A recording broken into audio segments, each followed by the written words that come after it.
Hello, folks. This is Kevin from Good Day, Good Prayers, and I hope you're having a good day. Today, we're going to talk about 5 or 6 different subjects. The first one is I'm no longer doing the show notes at the end of my videos. I'm now doing the hashtags because it's much easier for people to do hashtag this and hashtag that, and then go ahead and find my shows. And so that's what I'm doing. The banks have been controlling the silver price. As you can see, I've moved on.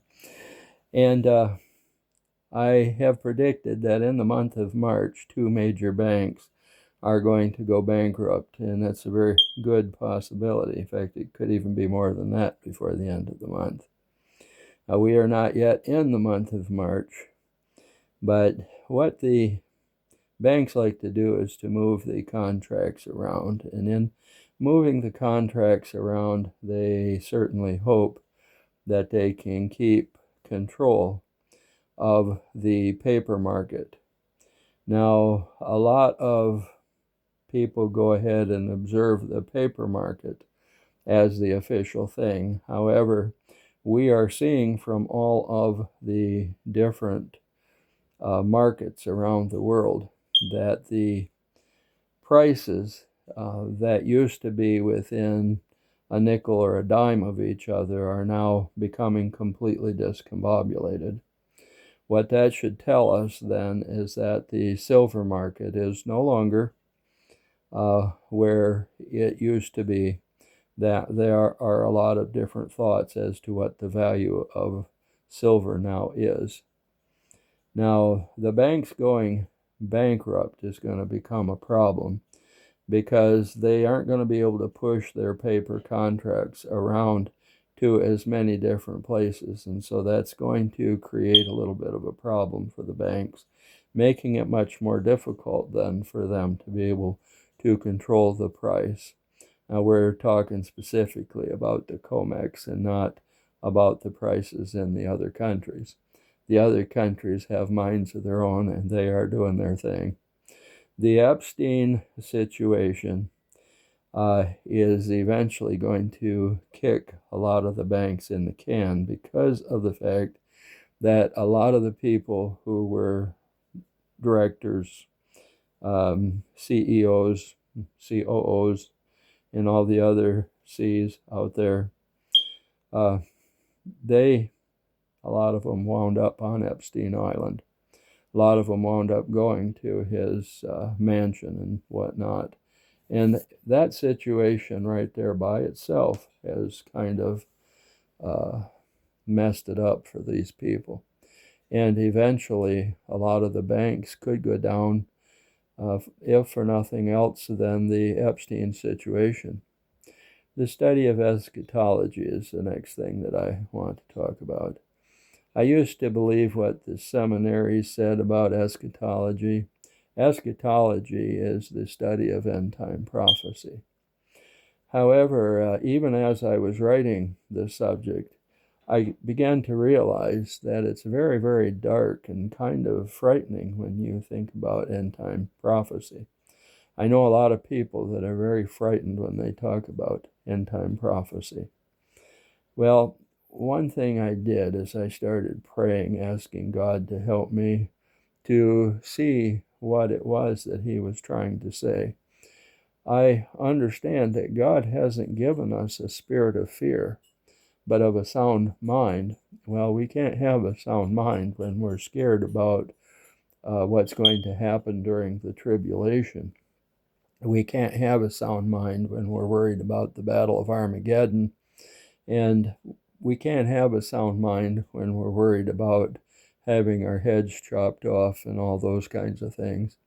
And that has been the study of eschatology over the decades and even centuries of the seminaries. So I decided that I was going to study the non-seminary end-time prophecy. And as I was reading through the book of Revelations and a lot of those other places in the scriptures, I began to notice that it was the people who were evil who were actually being judged. They were the ones that were being dealt with by God. And even though there were attacks against God's people, those attacks were not as great as the situation that was going to happen to the people who are evil. And so that is one reason why the books that I wrote in the early days on eschatology, I no longer necessarily believe a lot of that stuff. I want to talk about galactic people, galactic individuals. There are a lot of planets out there. God created all those planets. And my question for you today, and I would like to hear what you have to say, why not people on those planets? Why not individuals on those planets? Why not various types of individuals? We know from the DNA of a human being that the super soldiers are humans, and many of the other galactic individuals not necessarily super soldiers because they have a different DNA from us.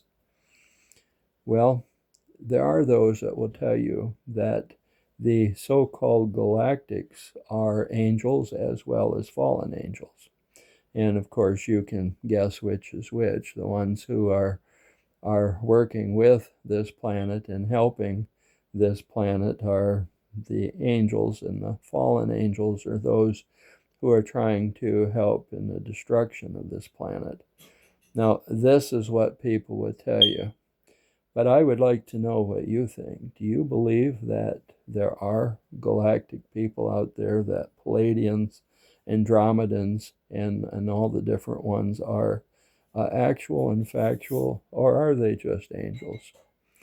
There are a lot of questions, but there's something that I would like to also ask you about. I have seen some of the portals out there. I've seen them opening and closing and that kind of thing. And I also have done some research on something called stargates. And I was wondering now, if there are no people on the other planets, would it be necessary for portals and stargates? Or are those portals and stargates only being used by angels and fallen angels? It would be very interesting to know what you have to say about that. I need your thumbs up.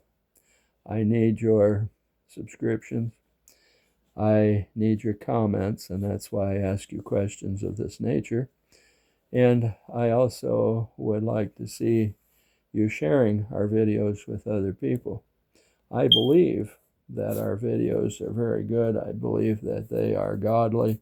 I pray about these videos and ask the Lord to help me with them. And I will be very honest with you. A lot of the things that you see in my videos, in and of myself, this old guy here wouldn't be able to do a lot of that stuff. But through the grace of God, I'm very thankful that I can do what He helps me to do. We live in two different world realities right now. There is a reality for people who are awake, and there is a reality for people who are asleep. The media, for the most part, gives us the reality for the people who are asleep. There are a lot of people out in YouTube, Rumble, BitChute, and X, and a lot of other places that are talking about the reality for people who are wide awake. Now, I've had the good fortune or the misfortune, whatever you might want to call it, of being awake since the 1990s. I've had the misfortune of seeing some of the things that I was not supposed to see. And unfortunately, that can be a good thing or a bad thing. But the bottom line is I kind of woke up early. I do want you to know that God is in charge of all of this, and there is going to come a time when both realities come together. And that is something that is going to be kind of exciting, because right now there's probably 65 to 70% of the population that's awake. There's about 30% of the people who are still asleep, or at least partially asleep. And the question that I have for you today on this subject: will everyone survive the one reality? You know, even Q, in all of his posts on 4chan and 8chan and all that, said that the end is not going to be for everyone. There are going to be those who are unable to handle the truth. Kind of like Jack Nicholson said in A Few Good Men, you can't handle the truth.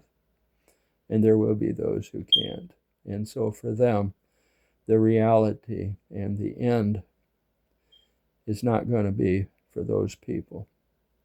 I hope it's not a huge number, maybe 10% or less. But I guess we'll find out here in the coming months, won't we? This is Kevin from Good Day, Good Prayers. I want you to have good prayers, and I also want you to have a good day. Good day.